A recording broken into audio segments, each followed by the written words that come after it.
give us an update on the health of your two starting corners? Is Byron ready to begin that 21-day practice window to come off PUP, and will Xavier try to play through the groin as he has? It's a two, yeah, but yet packaged as a one. That was smooth though. You almost got me. X is going to be day to day. He's going to do everything in his power to play against the Jets on Sunday, and then Byron will not begin the 21-day.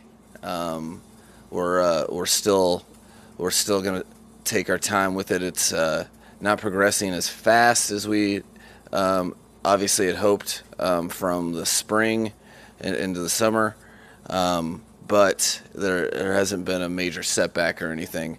We're just we mean what we say when I won't put a dude on the field unless he has complete stability, and there's too many other risks that can happen if around other people. So we'll keep addressing that, and that could change because again it hasn't had to do with like a major setback, so that could change at any time, day by day, week by week. Mike, Keon Crossan seemed to be getting some trainer attention Monday. Do you have any update on him? Yeah, no, there was a little. That was attentive of you. You're on it. I can't believe you're the only one that noticed. You weren't the only one. No, it was. He's got a little thing that he's getting treatment for on his. I believe it's upper leg, lower glute type area. Nothing that will be severely serious, but something he has to get treatment on, and we'll continue to work with him as the week goes to see if he can be ready for Sunday.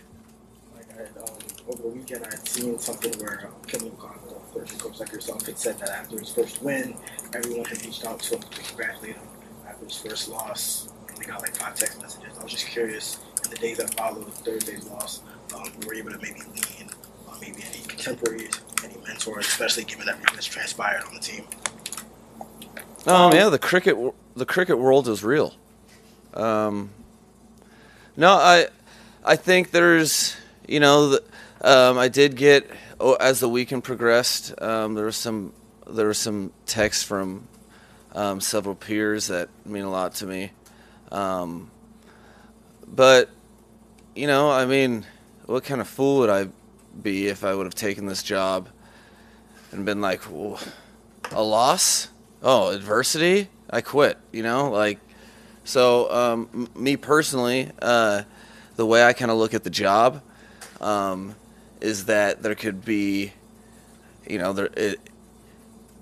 everybody can be a head coach when everything's going well. When you're winning, if you win a couple in a row, football's fun.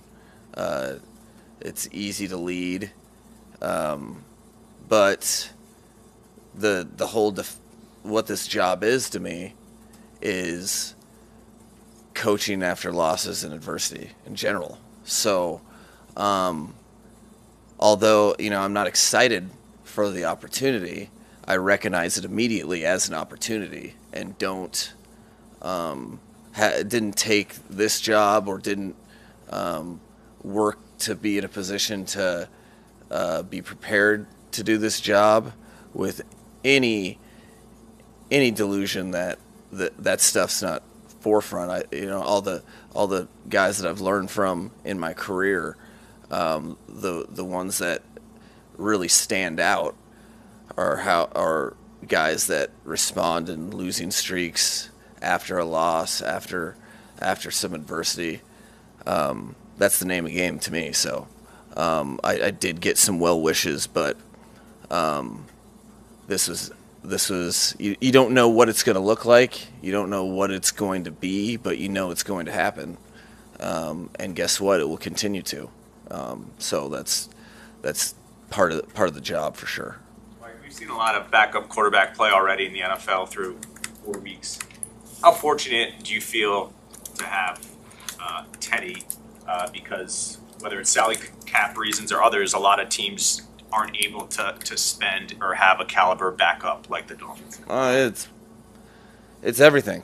That's why you go out in free agency and spend a good, a nice little chunk of the salary cap on a guy that on paper isn't supposed to play. The amount you want to talk about making the quarterback's job is to make his teammates better. If you operate and they are better because of you, you're doing a good job at playing the position of quarterback, because you have the ball in your hands every play and you have to give it to somebody, and you also have to have players play together around you. Teddy's already made all of his teammates better on this Sunday coming in the future, simply by how he's conducted himself, how he's owned the offense, and really, there is a relief you can hear in people's voices when, even if they're a great player, when you are the distributor of the football on every play, guys that are in a groove that have started to, this will be their 5th game of the season. You hear anxiety in the huddle, or you hear a little lack of confidence in their voice, and it completely changes how you play. So to have not only his past history help him, but everything he's done in the building, it's a huge, humongous deal. So I feel very fortunate, and very, very fortunate to have Teddy, because Tu will tell you himself, and Skylar, the whole room is better at their jobs because of Teddy. And that takes a special person that has started, that is capable of starting in the National Football League, that understands how much value he can have backing someone up and taking them under his wing. It's immense and can't understate it. Mike, what kind of approach would you like to see from Teddy going into this game, considering how special of a moment it could be him starting for his hometown team for the first time? Well, it's more about the process. It's more, especially at the quarterback position, not letting noise or extraneous thoughts. Dude's playing football. He's done that for a long time. He was wearing 2 gloves at the quarterback position before that was a thing. And that it's like every other player. Guys really wanted to win against Cincinnati, and we were able to find on the tape moments where guys were trying too hard to individually make plays themselves, and understanding. Somebody got a text. But understanding that you want to put forth full effort, but you're going to win a game as a team, so you don't have to do anything spectacular. But besides, do what you have done that's gotten you here. So biggest thing to him is he owns the playbook. He knows exactly what to do in every situation. He's plenty prepared for this. So to enjoy it more than anything, that's the biggest thing, is to enjoy this opportunity that he has to play with his teammates and have fun doing it. Mike, how much? Sorry, go ahead. And to follow up on that, you mentioned how he's kind of made the whole quarterback one better. How have you seen him kind of work in his style after having him to take over that backup role ahead of Sunday? Oh, how hasn't he? Is that, like, Skylar is very inquisitive. He's not looking for information handouts, but he will have a question on everything because he wants to do it the right way. So it's a game changer to have a veteran leader in that room that you can comfortably ask questions to because who knows? We get it all the time. Like a lot of times, players will withhold information that they don't know about a play, about their assignments, because they don't. They're like, man, did I miss it, or maybe I just shouldn't know that. And it happens all the time. That pretending to be on it, when really there's a couple holes in the equation, and to have a guy like Teddy, that's so approachable and offers everything that he has to offer to these dudes. Now, I mean, who knows how many questions Skylar's gotten answered? Maybe that one domino clicked to the next, just because he has that resource of someone that, regardless of how much we tell the players we won't judge them for a question, invariably they feel judged, and so you can go to a judgment-free zone. There it is. Found it. Mike, generally speaking, how much of a difference does it make for a quarterback to have the full week to prepare as the starter as opposed to going into the game because of an injury, and how does that manifest itself on game day? Anybody remember the Sage Rosenfels? The thing I brought up? Not in general. I think he has like a game record, or one of the top 5 game. I can't remember his yardage or whatever. So not in a disparaging way, but Sage Rosenfeld's top. Second year in the league, 2007, I think. And he in Houston, and he opened my eyes to something I had no idea about as a coach or even as a player, and the disparity between preparing as the backup as opposed to preparing as the starter, and how he was legendary. He told me himself, and then it was like self-fulfilling prophecy. He continued to do it as his career progressed, but he would go and light it up off the bench.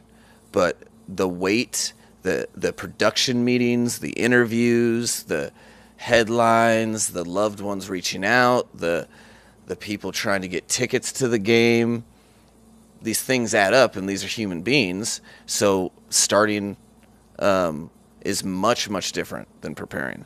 And I didn't know that off the surface, but once he said it, it made total sense, that it was like, wow, this is a big difference when you're preparing to be the starter.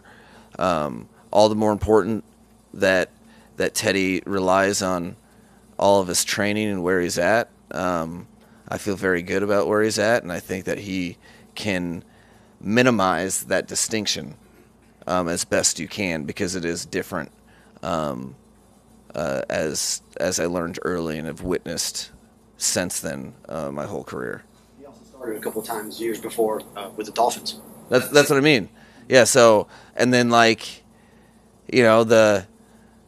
and it will always be this way. So it's not just you guys, I promise you, but fans, media, coaches, everybody in football, your favorite player is the backup quarterback. Grass is greener. And so that Sage was like, he was so cool about it. He was just very honest. He was like, yeah, that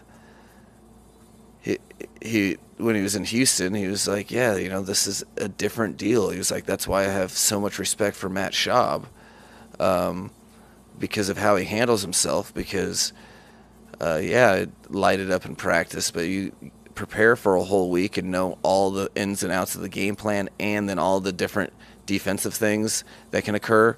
It can get overwhelming. So, yeah, and I swear he has did anyone Google it? He has some sort of benchmark. Maybe his touchdowns thrown in a game. Come on, I thought you guys were quicker. If only you guys had access to computers. He threw for I can think of Matt Flynn too. He had a huge one. Yeah, dude. Well, since I brought that up, you guys have sent out 45 tweets, and we still haven't looked it up. Can I get a little help? With so many people obviously wanting any information you have on Tua, can you give a sense of what he can do this week? Will he be in quarterback meetings? Will he travel to New York? What will he do essentially? So it's at this point in time, he's in the protocol, and it's all about the only thing it's about, and that's the health of the human being. So, he's it's a change in routine for him. So, and he loves football and loves being around his teammates. So he will, it's another example of us having to have honest and forthright communication with the medical staff, but he'll be around as long as it doesn't adversely affect him, as best possible. We want, he's a captain of this team, and we want him to be present as much as he can, but not at any sort of cost to his process, getting himself healthy and going through that procedure. So that will be case by case, and I know if he's able, he'll be around as much as he can, because he's already got FOMO. I can feel it.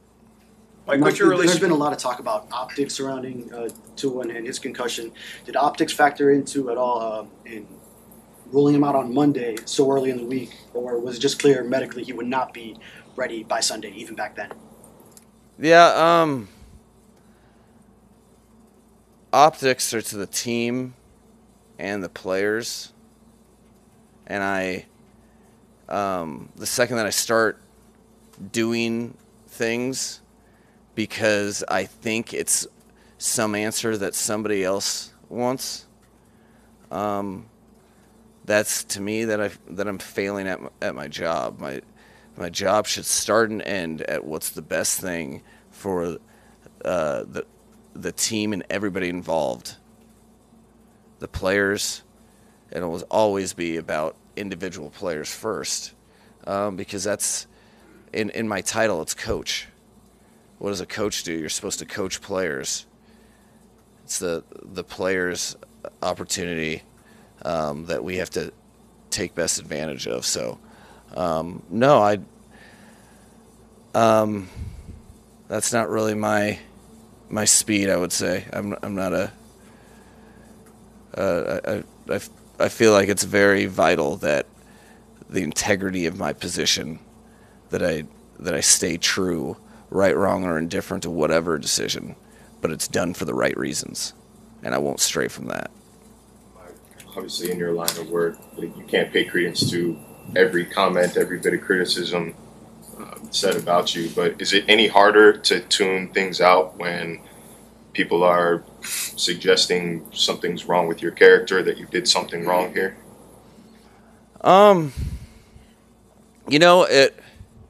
That would probably be hard, or that it'd probably be crumbling if it was coming from within the team or the people that it is my job to service. I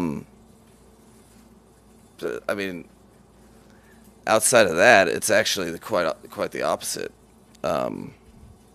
Again, you have to be delusional to think that you're going to have a part in, or, who knows? Everything's reactionary anyway. So if people want to, whatever, if I'm listening to that or thinking about that, really thinking about it, if I'm spending time thinking about that, let's say Monday night for 5 seconds, that's 5 seconds that I'm not thinking about all the other things that relate to the team and the upcoming game. So preparing for the Jets, and I've been a huge fan of this sport since you guys heard the story, since I can remember, and I fully have way too much respect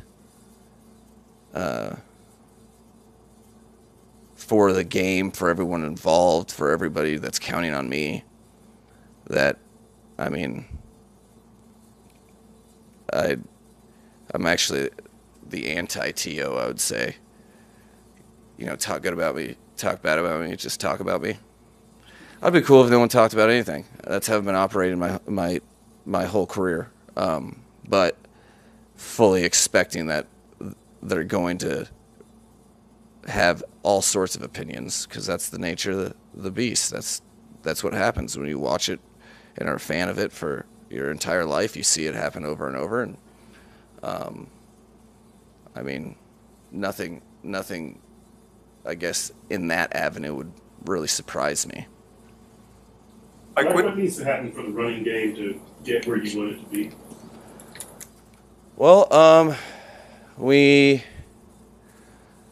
need to have really a better commitment from, starting with me, in the plays that are called, and we need to have a better execution by everyone in the really on the team, including the quarterback, at operating the run plays. These are things that in the course of a season, you could be surprised if you took like 4 game blocks and broke down people's statistical wherever they're at in the league. It's not unfounded to have a 4 game block where you're down in a phase, and that becomes a strength of yours as the season progresses. As a coaching staff and as a team, that's our plan, is to for it to progress and become a strength of ours. That's the goal. And so we have a tremendous opportunity to every week redefine what we are. That's the cool thing about the National Football League, is there's a week in between games, and then you get a reset. And so I think that really it's just a concerted effort by everyone, and including the coaches, to prioritize that and to better execute that when the Bolts are flying on Sunday. Mike, what is your relationship with Robert Saleh? Different sides of the ball in San Francisco, seemingly different personalities. What's your relationship like? And so this whole team, the Jets, is probably, outside of the team I just left, it has I've worked with all these guys for so long, and you talk about a guy that, Robert and I were both hanging on as young NFL assistants back in 2006, and then we both ended up being let go in Houston at some point and scratching and clawing to stay in the league. One of the closest coaches to me that exist in the league, and then probably the guy that I've worked alongside the most, besides Kyle Shanahan, is Mike LaFleur, who's that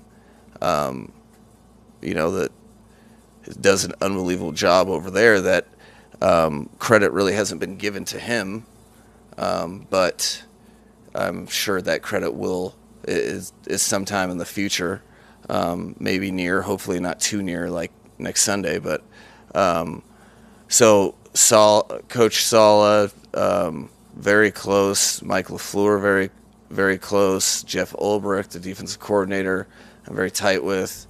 There's a laundry list of guys. There was even Miles Austin, a receiver coach, was the first player that I had ever coached that we got into coaching in San Francisco. So the list: John Benton, White Cotton, Rutenberg. There's a laundry list of guys. Very, very, very good relationship, working and personal, and so that's why I have a clear-cut vision on what it's going to take for our guys to be happy with their performance on Sunday, because I know how detailed and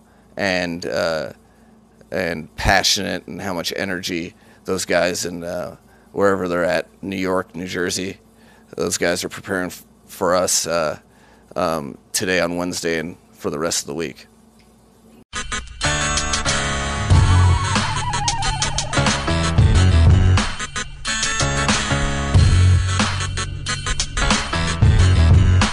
This is the Big O Show. since the